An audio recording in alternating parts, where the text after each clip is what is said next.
I want to talk on something that's pretty controversial amongst both men and women. I don't know how often men talk about this, or how often women would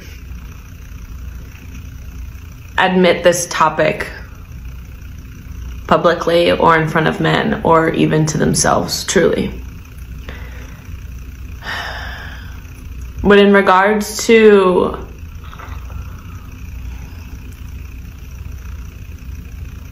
self-abuse, sexual assault, rape,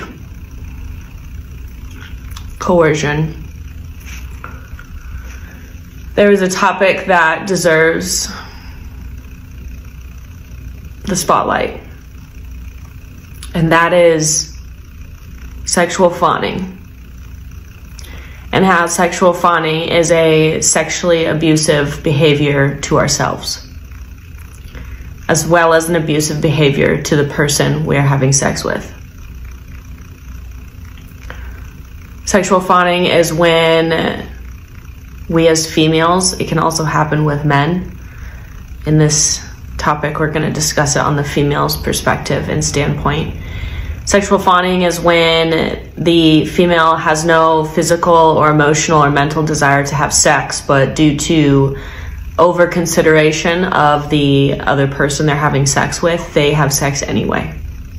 This can lead to later feelings and emotions and psychological thoughts of having experienced rape, having been forced to do something they didn't want to do, and ultimately putting that blame on the other partner instead of taking accountability for ourselves.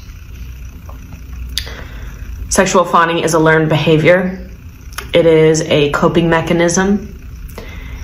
It is done in a survival state to get through the experience, to not upset or disappoint the partner, to bypass shame and disappointment within ourselves. And it is self-abuse. Sexual fawning is often expressed casually in the form of, well, it's, you know how it's just kind of easier to have sex and get it over with than it is to like actually say no and then deal with that whole process. Unfortunately, I have heard and said that too many times in my life.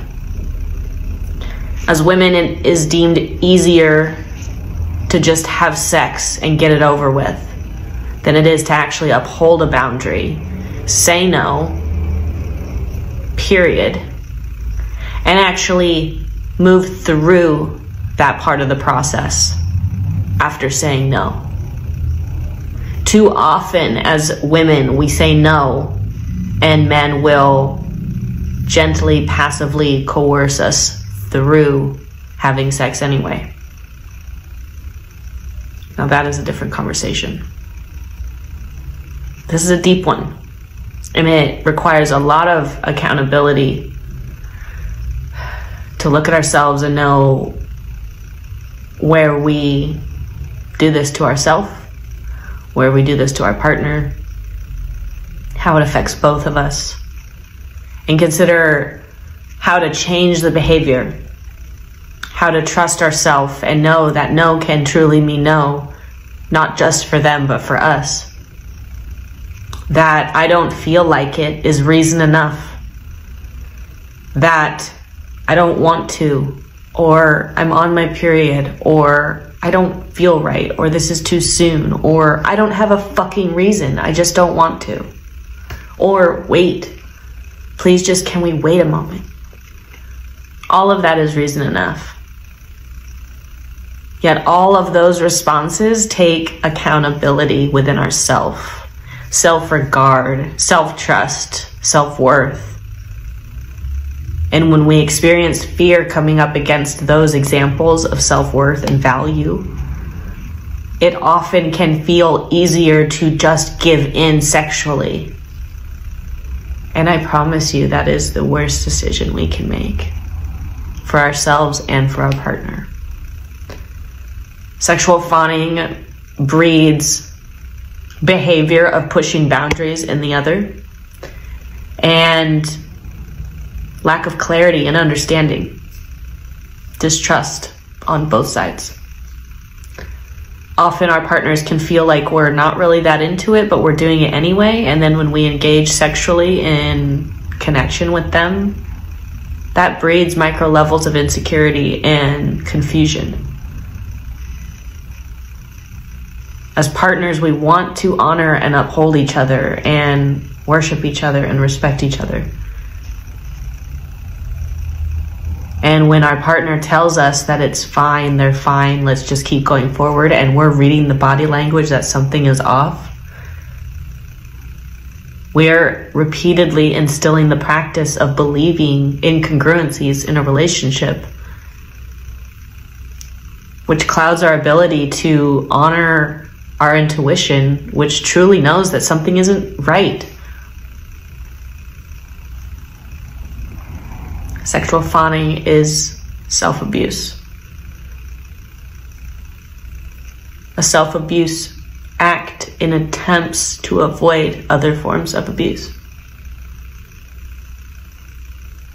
If you feel like you have sexually fawned before, I invite you to look at that scenario and ask yourself why.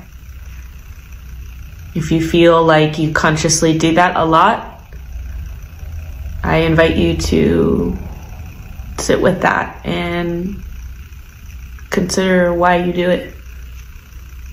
And if you feel like this is a huge light bulb aha moment to some awful experiences you've had that you feel have been very much forced rape by your other partner, or coercion or manipulation, but you also think that they're kind and loving and wouldn't do that to you, consider how you yourself may have been self-abusing in just getting through the act of having sex because it's easier than saying no. When we self-study, self-reflect, and take accountability for our own actions, we can create and uphold healthier boundaries within ourselves, which in turn allows our partner to come into our life more whole and supportive and fulfilling, where we can equally come forward and raise each other up instead of disregard and bypass these uncomfortable conversations because we just simply haven't practiced having them.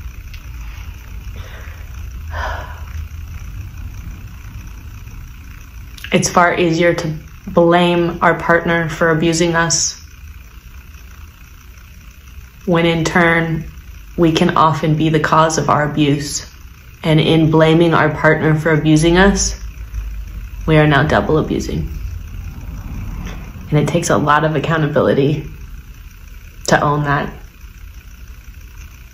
When you own that, you set both yourself and your partner free and create a safe container for you both to grow forward. Whether you grow together or grow apart, your container will be more solid and clear and upheld so that you can grow forward and live a far more healthy and supportive and functional life than one of avoidance and bypassing. That's what's uncomfortable and awkward to talk about.